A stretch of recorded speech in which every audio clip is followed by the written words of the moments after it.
Сметам дека случајно најдов на повик објавен на социјалните мрежи каде се бараа креатори на содржина. Во тој момент што току започнав со моите студии, ова ми се виде како интересна можност. Ми се допаѓаше идејата да постои платформа која ќе биде создадена за студенти и млади, меѓутоа иако такви ги има повеќе во нашата држава, сепак идејата за goce.mk беше уникатна, а тоа е бидејќи овој портал и медиум е предводен исклучиво од студенти, од млади и содржините кои ние ги креираме се наменети од младите за младите. Секоја една статија која имам напишано и приказна која имам споделено ме мотивираше да продолжам да креирам. goce.mk не го гледам само како портал, туку повеќе како една заедница на млади кои одлучиле отворено да ја споделат својата приказна и да ги споделат своите идеи и ставови. goce.mk е гласот на секој еден студент и на секој еден млад човек, но линк помеѓу овие успешни приказни и публиката.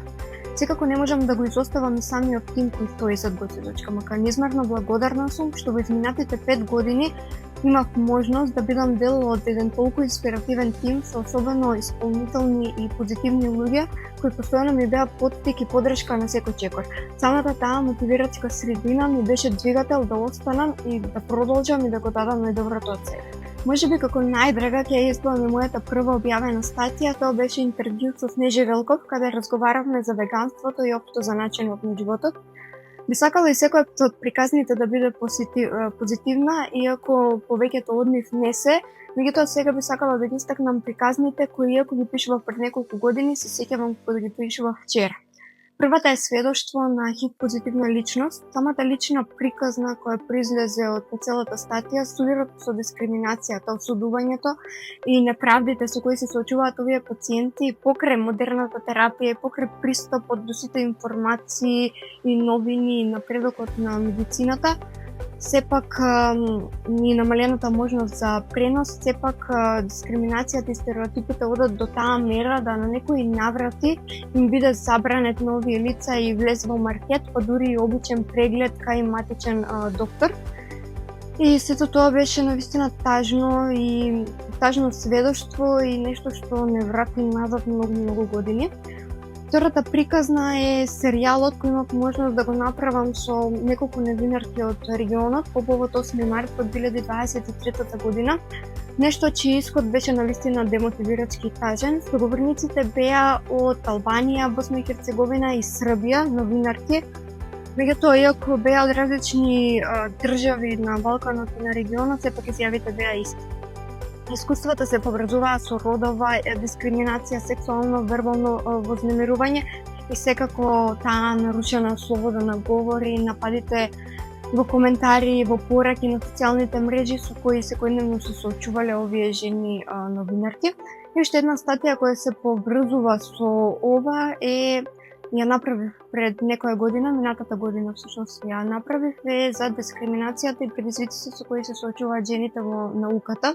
И таа дискриминација која ја сведочат многу жени во текот на годините, без разлика од тоа во која област се наоѓаат и во која професија се наоѓаат, е навистина тажно и демотивирачко. Секогаш ќе се сеќавам на извонредната дружба и на сите колеги и колешки кои имав можност да ги запознам и секако на пријатната атмосфера и средина која се нудеше во goce.mk и целокупната поддршка без осудување. Благодарна сум што имав можност да учествувам на повеќе обуки, семинари, новинарски кампови и настани, каде запознав многу млади од повеќе држави од регионот и заедно креиравме и работевме на стории, видеа и прилози. Особено ми се драги и сите контакти кои ги остварив со соговорниците и се сеќавам секогаш на нивната радост кога преку goce.mk се споделуваа нивните успешни приказни. goce.mk е средина која нуди раст и напредок. Слободно можам да кажам дека самото искуство и самите луѓе имаа голем импакт и големо значење врз моето созревање како личност.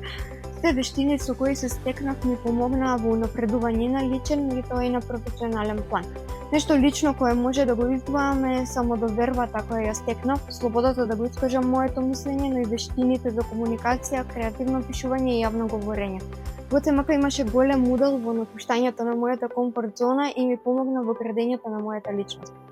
Кога започнав паметам дека имав голем срам да контактирам луѓе кои не ги познавам и да побарам интервју од нив или да побарам да им поставам неколку прашања, но по инсистирање на уредникот пишав порака на Инстаграм на Снежи Велков и ни на крај памет не ми беше дека таа всушност ќе ја види пораката и дека мене ќе ми врати, но за краток период ми врати и навистина беше радосно што ја контактира некој млад човек, што ја контактира студент за нејзините мислења и ставови.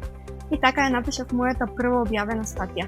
После тоа се ми беше полесно. Така да стравот кој траеше тогаш само неколку минути, прерасна во искуство со ГЦМК во текот на цели 5 години, кое трае и до ден денес и верувам дека ќе трае и понатаму.